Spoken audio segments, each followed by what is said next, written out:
Hey everyone, and welcome to a new episode of He's Not Wrong. I'm your host, Chad D.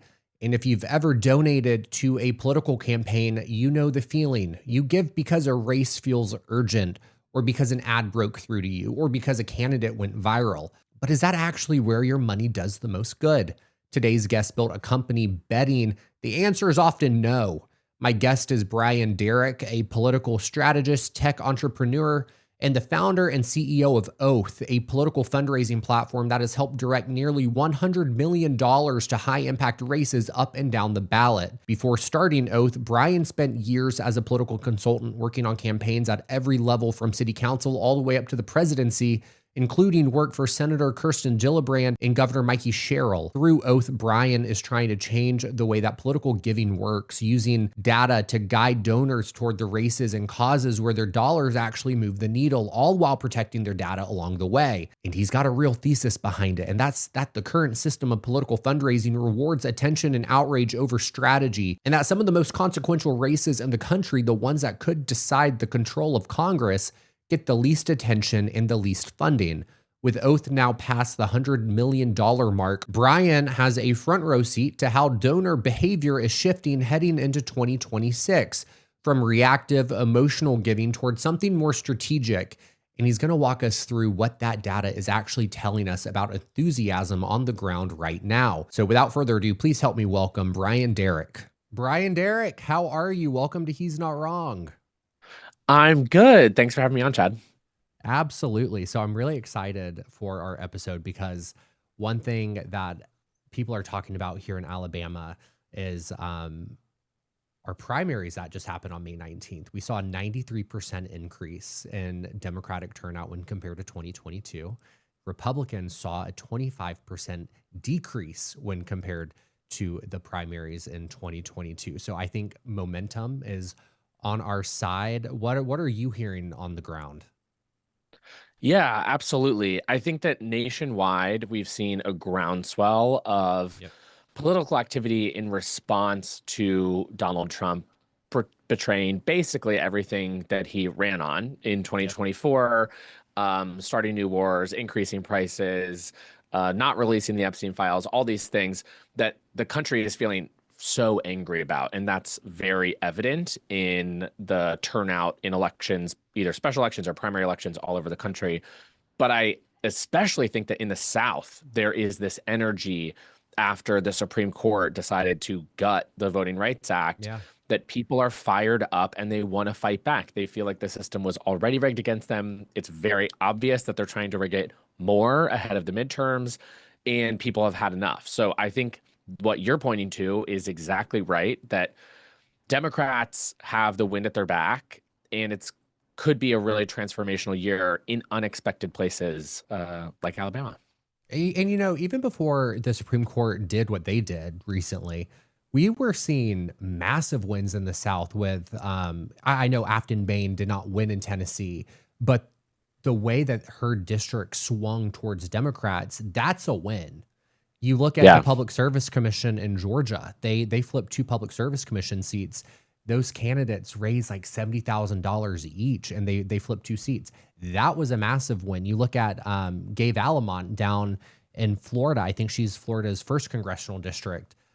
She's running again, but when she ran in a special election last year, she swung the district towards Democrats in numbers that they have not seen in decades.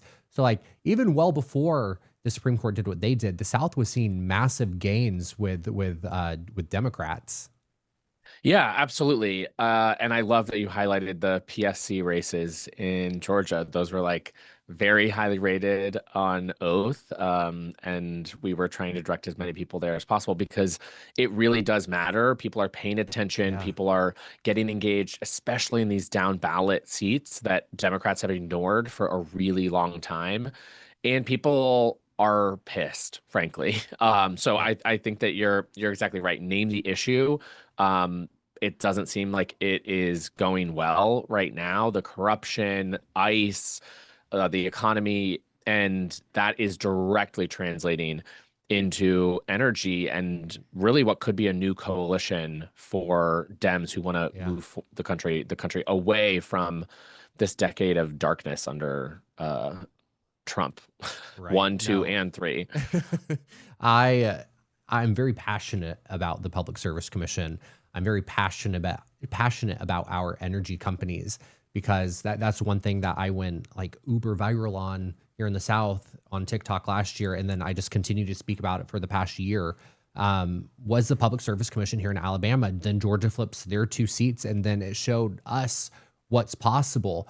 And after Georgia flipped those 2 seats, and we're bringing awareness of Public Service Commission here, Alabama Power was caught on phone calls getting their lobbyists to talk to representatives to remove the Public Service Commission from the ballot here in the state, because they were that worried that they were going to lose control over the regulatory body that's supposed to be holding them accountable.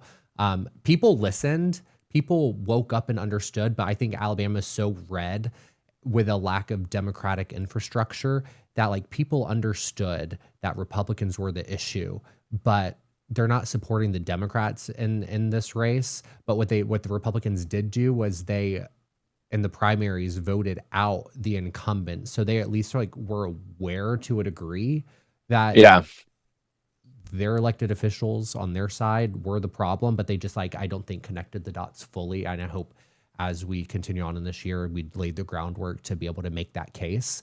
I just think we didn't have the resources to really fully execute on that, but the signs are there. Yeah.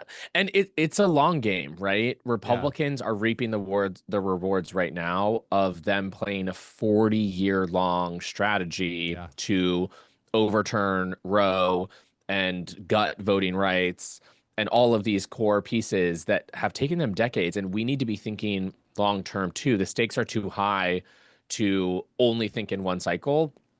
And they're also too high to ignore what's going on right in front of our face. We have to do both, and we can walk and chew gum at the same time. But for too long, Democrats have ignored the down ballot. They've thought really short term. And to your point, when you bring up like Afton Bain and these other races, making the investment to really show up in these places, not just when there's a campaign, but all the time, to have year-round organizing, year-round messaging, and community work that really shows what Democrats are about, and rather than just running a bunch of ads right before an election cycle. And so we're always trying to help people find those opportunities where you can move the needle maybe a little bit at a time, but over the long run enough that we can shift and expand the map of where Democrats are competitive. For sure. And, you know, before we get into your platform oath, I want to understand what you saw as broken in the system, because you were working in politics and you saw it from a very intimate level. So what did you experience to realize that the system's broken? Well, anyone who has a cell phone knows that the system is broken, because they are getting texted morning, noon, and night by Nancy Pelosi and Chuck Schumer and whoever else saying, give me $5 or it'll be the end of America. The country will be over. It's so broken. The whole campaign finance system is really needs to be reworked from the ground up. And I think that not only is it driving us all crazy, because it really is crazy making to get all these texts from people that you've never heard of begging for money, but also it's wasting a ton of money, because there's no way for individual donors to see like this person actually needs $10, whereas this person's already raised 50 or 75 million and another $10 is going to make no difference at all. That misallocation of resources is why Democrats are actually setting on fire like $1 billion every cycle, which could be all the money that we need to win those races that you're talking about in Alabama. And so trying to get the money to the right place is a problem of the left, because we're grassroots powered, and it is grassroots donors that fund the vast majority of campaigns and infrastructure and organizing. But if not everyone is singing from the same songbook, it makes it much harder to actually coordinate what that money can do and maximize the impact. 110%. You know, I often say the only good thing about those text messages that I receive for fundraising is the fact that there is a staffer or a consultant who is reading the responses. So I always tell people, if you get those texts, respond. Just send them a message, respond, let them know what your thoughts are. I'm often on Republican ones. I don't know how, I don't know why, I don't know who sold my information to them. I've not voted Republican ever in my life, so it makes no sense. But I always I cuss them out, and then I get like a personalized message back. So I'm like, okay, glad my thoughts are being heard. But it is truly a waste of time and money the way that the fundraising is happening right now. And to your point, there are races in Alabama for the state house or the state senate that $100,000 for a candidate is a difference between Game changer. Yes. Yeah. Yes. 110%. Totally. The average for those down ballot seats in a lot of the country that gets ignored is like 40 to 100,000. And to some people, if especially if you don't like give politically or follow this closely, that might sound like a lot of money, but it is nothing compared to a competitive U.S. Senate race. Now, the average spent on each one is around $400 to $450 million. So when you include outside spending. And so the price tag is literally a tiny, tiny, tiny fraction of a percent of the total spending that goes to all of these races that everyone's hearing about and seeing on the news. Yes. And those are typically not the people that actually need your support.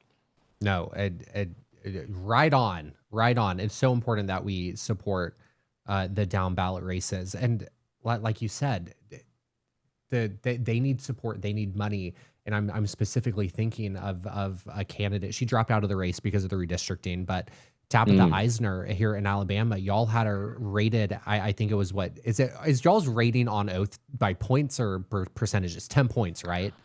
Points. And that means they need that, that's a good investment to make. Okay, so we're gonna get into oath, but she had 10 points, and I was like, yes, give her money. And she was campaigning on it, and people were actually donating to her campaign, and it was it was game changing for what she was able to do in that short amount of time.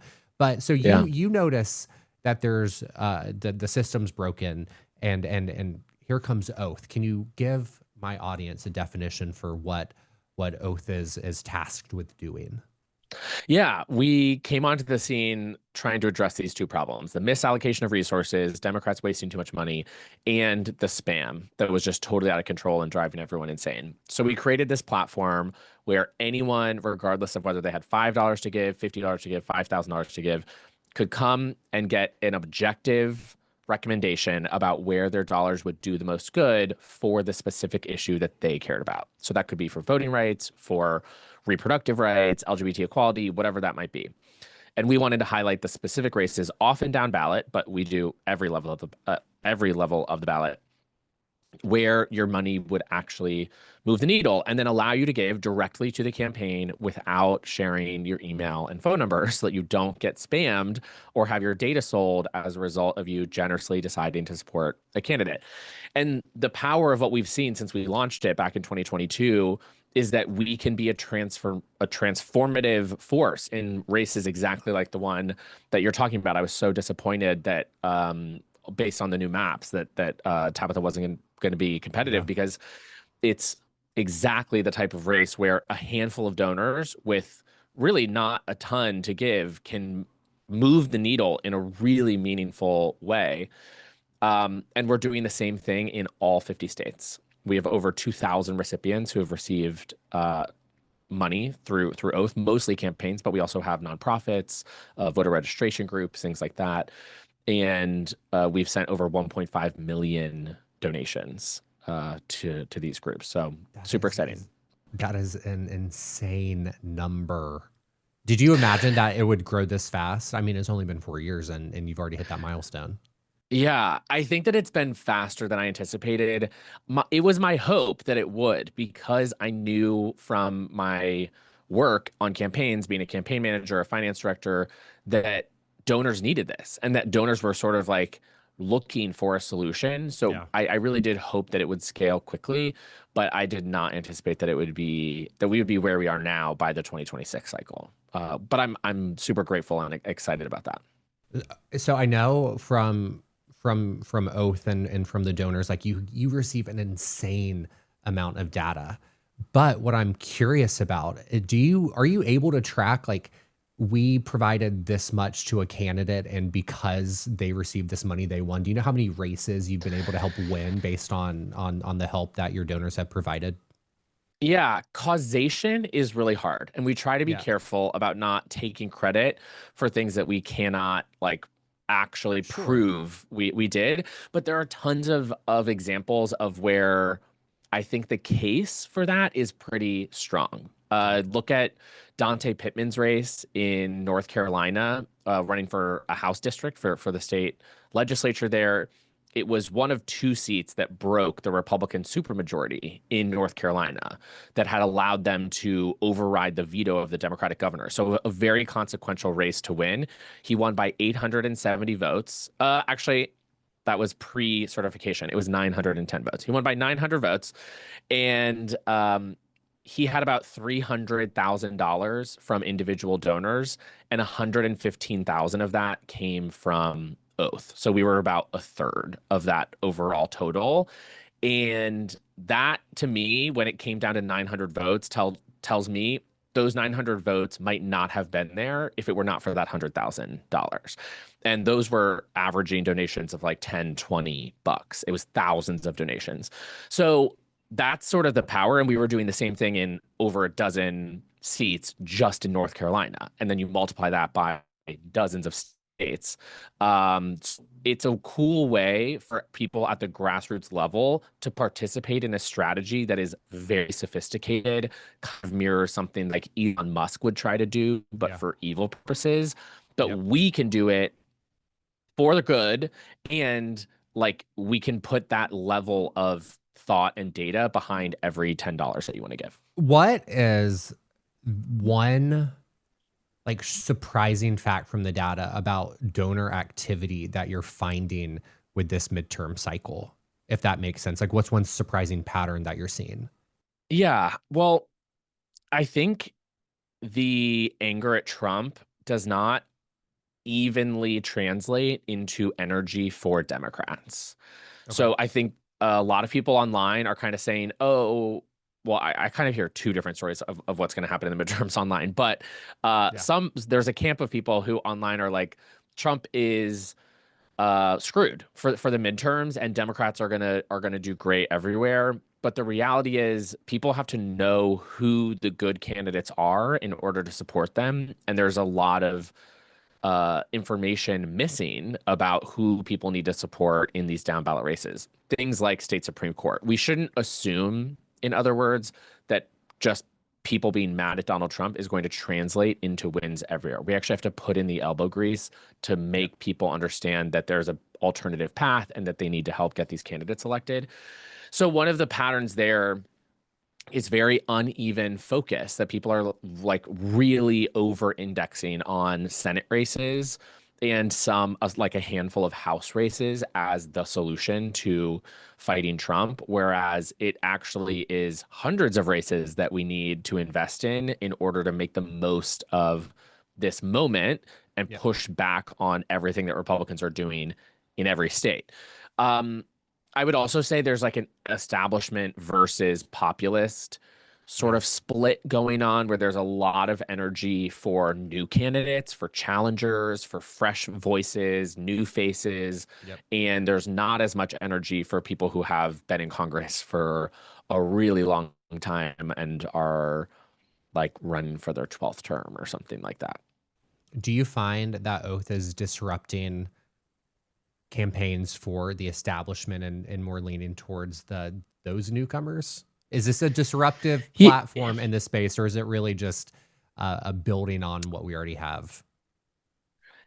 It's definitely disruptive. I Yes. get enough phone calls to know that it pisses some people off for us to be like, "Hey, your money's actually not needed in this race right here." Like I'll hear from the campaign, so I know that something that we're doing is working.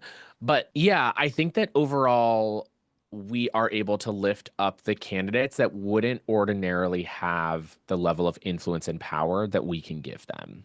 Because if you are coming from a white shoe law firm and everyone that you know is a millionaire, like you're going to raise money just fine to run for Congress. You're going to like raise money hand over fist and be great. Whereas if you're a teacher or a nurse, you might really struggle to raise money for a campaign when everyone you know is struggling to put food on the table and pay their kids tuition or whatever. And that's why you're running for office in the first place, which is kind of how another way that the system is broken. That's a situation where oath can come in and be like, hey, it shouldn't be about your personal network and whether you can raise money from your friends. Let's all band together and fund your race because you're going to be awesome when you're in office and you're going to represent us. So yeah, it definitely is disruptive. It takes some power away from who we think of as kingmakers, from the party infrastructure of like, oh, well, we want this person out of the primary and not this person, because we're trying to level the playing field regardless of someone's personal connections or resources. And we help challengers a lot. So I know, based on historical trends with how midterms go, Democrats are projected to win back the House and the Senate. But what you're seeing right now, and it's no secret to anyone, is Trump and the Republican Party, they're doing everything they can to try to keep power, at least within the House of Representatives. They don't want to lose full control of Congress. With everything that they're doing, combined with everything that you're seeing from donor activity and from the enthusiasm that people have around these candidates, do you think that we're still going to win control of Congress in November? I think that Democrats are favored right now in the House.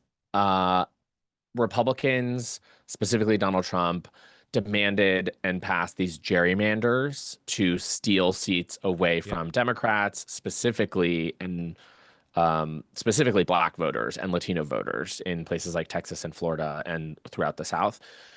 And that set us back about 5 or 6 seats, depending on what turnout looks like this year. And that's rough because it puts us in a hole, but it's definitely something that we can overcome. So I still feel there's a very clear path if we work at it and fund the right races to flip the House this November. The Senate is still an uphill climb. I would not say, I know that the prediction markets have them favored. I would not say that Democrats are favored right now to flip the Senate because we would need to hold all of our seats, including some tough ones like John Ossoff in Georgia, and flip 4 out of the 5 most likely, which would be North Carolina, Ohio, Maine, Texas, Alaska. There are some wild cards in there, like in Iowa or a Montana or something like that. But it's a really tough map because Democrats have ceded so much ground to Republicans in the last few cycles, which we sort of alluded to. But it's hard for a single candidate to reverse a generation-long shift away from Democrats in a lot of these places. Like Tallarico is amazing, but we have to acknowledge what he's up against in Texas is not just about him versus Ken Paxton. It's about long-standing, deeply entrenched views of the parties. Yeah. And so, yeah, I do think that it's possible. We certainly are favored to pick up seats in the Senate, but flipping 4 is going to be a really tall order.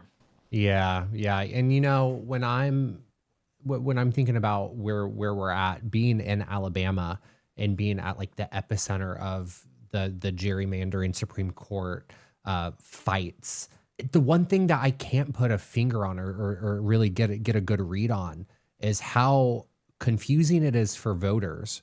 Who does it confuse? And then is it demotivating Republicans to show up at the polls, which I guess would help Democrats. But there's so many wild cards now thrown into the mix that like it's really, I genuinely cannot tell how this is going to turn out, which I don't like being in that position. Totally. Yeah. And not only that, we are not even close to the end of that fight. There's going to be so much more gerrymandering that takes place between 2026 and 2028 that it gets even worse for Democrats, likely. And that's because for a lot of states, it was too late to change their map. They'd either already had their primary or their filing deadline had closed. Places like South Carolina, where we are expecting them to try and gerrymander in 2027. So it's going to keep going, and that we have this uncertainty that now we just have to deal with and bake into the process. It's why we've been more aggressive in encouraging donors to really reach into harder to win Trump territory, because we need a path there in order to maintain a majority in the future. Well, I'll tell you what, even with all those uncertainties, your platform oath gives me hope that the people who need the support, they're finally going to get it. And I am so excited that people now have a way to figure out who they align with across the country on issues that are important that might need help. And I mean, such a brilliant concept. But within that concept, I do have a question because Yes. my boy Doug Jones going up against Tommy Tuberville. Well, I know it's not your platform. I think it had him at like 3 or 4 points. I'm like, why? Why is Doug Jones rated so low? He needs the money. Tommy Tuberville's war chest, I think, is like approaching $10 million. So what would lead to say a Democrat like Doug Jones to having such a low score on your platform that might lead people to not want to donate to him because they don't view him as viable? So the impact score is our 10-point rating system, which helps donors very quickly figure out where dollars are going to have maximum possible impact. And a 10 out of 10 this is a race where it's super underfunded, highly, highly competitive, likely to be decided by a handful of votes, and winning could make or break the political future of this state Supreme Court, this to Congress, whatever that might be. So there are 3 metrics that it's based on: competitiveness, stakes, and financial need. In competitiveness, we're pulling in, as you said, all the data that you can imagine. We're scraping the internet. Sure. We're pulling in all the forecasters. We do our own internal analysis. We're purchasing data from Catalyst and Civitech and others that gives us a really granular look, in addition to all past election results in this district, not just for the office in question, but for other offices in this particular geography too. It's very comprehensive. For financial need, it's our most sophisticated part of the model. We're projecting an optimal funding level for every individual race based on the media market, past trends, how much outside spending is committed, and then we're tracking the candidate's progress towards that goal. And then for the stakes of the race, that's where we're really baking in things like nested races, where one additional voter is going to vote on multiple competitive elections that could tip because that person turned out, or a tipping point seat in a chamber. So how likely is this one seat going to be to flip a legislative body or Congress or something like that? And so all 3 of those factors play a role in the impact score. In what are thought of as traditionally red states, you will typically find higher scores for more local races than statewide races. And we're aggregating. So it's our take, in addition to how Cook and Sabato and Inside Elections and C-Analysis are also rating the race. We tend to be as like broad as possible. I don't want to say conservative because that could have a different meaning for folks, but like we try to cast as wide of a net as possible, but we are also looking for outside validators to say that a race is going to be close, because money can do a lot in these elections, but it can't do everything. Amy McGrath being sort of a classic example, she gets picked on because she raised $100 million running in Kentucky in 2020, spent it all, and lost by 20 points. Yeah.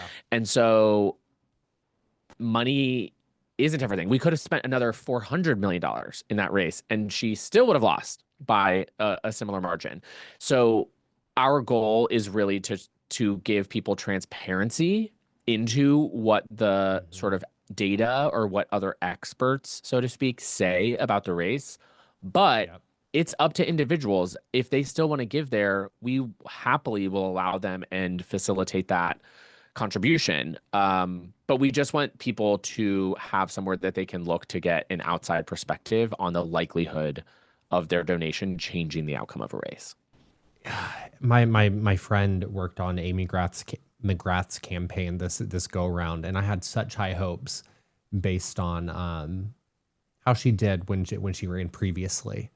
And I mean, I think it just goes to show just how different this political environment is, and also how important platforms like yours are. Because I mean, I feel like a lot of people might look at Amy and just think she was like the presumptive winner, when you could have looked at a place like Oath and seen the competitiveness within that race. But to the being in a red state, you often hear people say like, my $20, my $30, my $50, it doesn't matter. it doesn't have an Right. impact. My vote doesn't count because it's a super majority, and it can be really overwhelming. So to those people, and I know there are a good bit who listen to this podcast because I fight them every day. What's your message to them? Yeah, in some ways it's that you're right. That $20 often isn't going to be the thing that makes the difference. But if we all get activated and we all give our $20, it's a game changer, transformative in these races. And so it is about collective action. And we work really hard to show people that on the platform, that it's not just about your $10. It's that there are 1,000 other people who are doing the exact same thing, who feel the same way that you do, who share your anger or your fear, and who also want their dollars to make a difference. And $10,000 into that race, like Tabitha's race that we were talking about before, is game changing. That's another person or multiple people on the ground knocking on doors, showing up at community events, having a comms person on the team to like get you on Yeah. the local news, on the radio. You can send things to people's house so that they actually see your name before the election. It's not about buying TV ads for Senate candidates. It's about actually having a campaign team behind your message and what you're trying to put out there. And that happens because of $10 donations. So I get it and I hear it, but it's the same thinking that convinces people not to vote. And we've Yes. seen way too many times the negative outcomes of people being tricked into thinking that their vote doesn't matter. I mean, I can't think of a more powerful way to get involved in politics, and knowing like your 10, 15, 20 bucks, whatever you have to give, is actually making like a real tangible impact on a campaign. Like that's so exciting to think that there might be someone who's listening to this. They've never donated to a campaign before, but they feel motivated to give 15 bucks to that state house race that has that beautiful 10-point score on your Yes, rating on your platform, and knowing that that definitely. is actually going to have an impact, that is so exciting to know. Yeah, I appreciate that so much. The average donation on the platform is under $80. And we just crossed $100 million in donations from the time that we launched to now. So it's a true testament Mm. to the power of collective action, that when everyone coordinates and takes the step to do the thing, even when you feel like it's not going to make a difference, you actually Yeah. can make a huge difference. Because if everyone had made that same decision, we would not be moving $100 million to candidates in need. Okay, so I know this is going to come up in the comment section. Do you get a cut of that $100 million? No, I'm so glad that you raised that, because I usually say it up front. We don't charge any platform fee or fee to the candidates. There's a credit card processing fee that goes to Stripe, who like does all the payment processing. But nope, we're not taking a cut. Your money 100% goes directly to the campaigns, and we don't sell your data either. So your data is never shared with the campaign or anybody else, never sold. We rely completely on tips. That's how we pay for our team. And a majority of donors, when they use the platform and they see that we protect their data and offer free guidance, Yeah. they choose to tip the platform. But you don't have to. Yeah, It's I optional. mean, it's one reason why I don't like giving now. I mean, and this is gonna sound so bad because it sounds counterintuitive to what I do, but like I'm hesitant and I don't like giving to candidates if they really don't need the money now, because it's like that just means this one donation, 100 text messages are gonna come from it. So the fact that you're like focused on data privacy, I mean that's huge within and of itself. It's the future. It's the future. I think that this whole like what we would call burn and churn in Yeah, the yeah. in campaign world, of just like, oh, well, we're just gonna buy a list of 100,000 people and text them until 1,000 of those people give us donations, and throw the other 99,000 out and keep going and doing the same thing. It's a really broken system, and we think that this is a much better path forward. Do you see more people like with that 100 million milestone that you just hit? Do you see more people now getting involved because their privacy is protected, because the money is going to like all their money is going straight to a candidate that needs it? Do you see that this has been motivating to getting people involved? Yeah, for sure. I think a lot of people who never saw the point in like, why would I give $10 to Joe Schmo? I don't know him. I don't know what he's going to do. When we come and we say, hey, we actually want you to split a $20 donation between these four candidates that can tip this state legislature and give Democrats the power to pass a law on this issue that you said you cared about, that is compelling to people. People are like, oh, I understand why we need to win those four Yeah. seats so that they can pass this background checks bill or reverse this abortion ban or whatever that looks like. And we can connect those dots for people. So, yeah, we definitely see a lot of people making their first ever political donation on the platform, or people who had given in the past felt so burned by Yep. the trickery and the shenanigans that goes Yep. on in the emails, that felt so annoyed with the spam that they had stopped. And then now they're coming back and they're using Oath because they don't have to deal with any of that. We will literally never text you. So it's a alternate path where you can still be involved without the annoying parts. Brilliant. I mean, I get so excited when I see disruptors, when I see new technology, when I hear about the thought process that went behind creating something out of nothing. And I know like we're talking politics and this is a political podcast, and but my God, I'm so interested in just how you saw a need and you filled that gap. That is just so extraordinary. So thank you for all that you're doing in this space. Totally. Yeah, I appreciate that. I started Oath with my best friend of like 15 years. We met freshman year of college. We were roommates for a time after college, and then when we were living together, we started Oath. It was really just a project for our friends and family. We didn't set out to create a new tech platform that now employs like a bunch of people and does $100 million in donations. But I think that when you create something that you yourself would want to use or that you yourself want to see in the world, Hmm. it ends up sometimes becoming bigger than the thing that you hoped. So For sure. yeah, I'm really ecstatic that people have jumped in and leveraged the tool to make such a difference, because it's powerless without people to like make it all impactful, you know? Yeah, for sure. And listen, Brian, I'm going to be telling everyone that they need to start making their voices heard and getting involved and skewing the data so we can get Doug Jones' competitive score higher than We it can do is. that. That's my goal between now and November. I'll keep you posted on how that goes. But Okay, deal. Brian, we've made it to the last question. So I want to know, what is it that you're not wrong about? I'm not wrong about there still being hope for our party and for Mm, our country. That the only thing that's ever made real change is people stepping up and making it happen. And the energy that I see every day from people on the platform, from people on social, from people like you who are using their voices and their platforms is making me positive that there is a way back, even on the dark days where it feels like things have mhm. fallen to a point that we can't come back from. That I'm positive that I'm right, that I'm not wrong, that we can come back from it. I agree. You're not wrong about that. I just had Andrea Flores come onto the podcast, and we were talking about immigration and the Democratic Party and where we failed and where there's opportunity to be the leaders on the immigration front.